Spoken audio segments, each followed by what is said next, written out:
I was always very sceptical about planograms, I've got to admit. I was always wondering if there was a hidden agenda from a supplier or a reason that planograms were in the way they were. So often in the early days I didn't necessarily implement them immediately.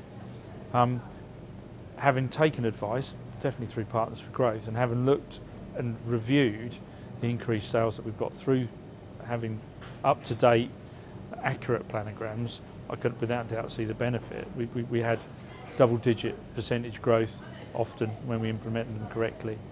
And the importance is that we're ensuring that our customers are benefiting from the knowledge of the supplier or the provider of the planogram with current trends, with new products, the type of things that would make a real difference to our customers. So we absolutely always implement new planograms. Planograms can be used obviously to ensure you've got the right product in the right place, but I think actually you can use them as quite a good discipline, in that often as retailers be aware, if a shelf edge label gets moved or a product gets moved across, or you're out of stock and somebody moves across, you can often not reorder that product and be out of that product. Whereas if you regularly implement your planograms, regularly reviewing your planograms, it ensures that that category is disciplined and that the team operating it ensure that the right product is at the right place at the right time. So I think there's a number of different ways of looking at planograms. Yes, they do obviously ensure that we've got product, but also they're a really good tool to ensure the right product is at the right place.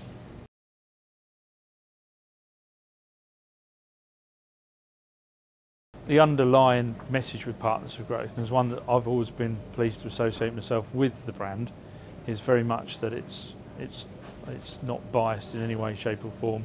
The advice is what's best for the retailer and ultimately what's best for the consumer.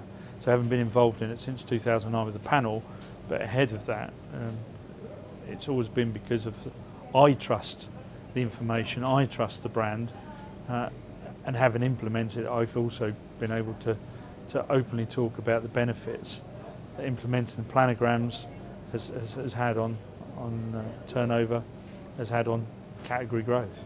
I've implemented on a number of categories. We've had significant benefits through the household category, through sauces, but without doubt the best one was when Stuart from Unilever came up and worked with us on the ice cream fixture. We saw huge growth, and very good, simple advice made a massive difference to the sales. I'd really urge retailers, and I often do, urge my colleagues to look at Partners for Growth, look at the website, look at the information. It's readily available and ultimately can be trusted. If you implement it correctly and take their advice, why would you not want to? You're going to see category growth, you're going to see sales growth. It's pretty much a no-brainer. I think involvement in the community is not a nice to do. It's not something you can now and again do.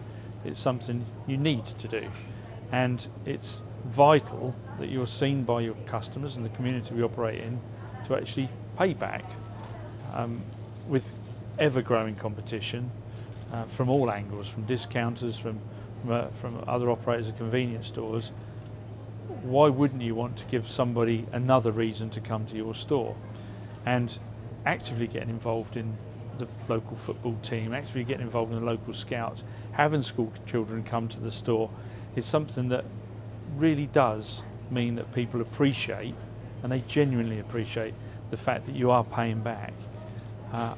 I always struggle to understand why my retailing colleagues wouldn't want to do that, because I think people do notice it.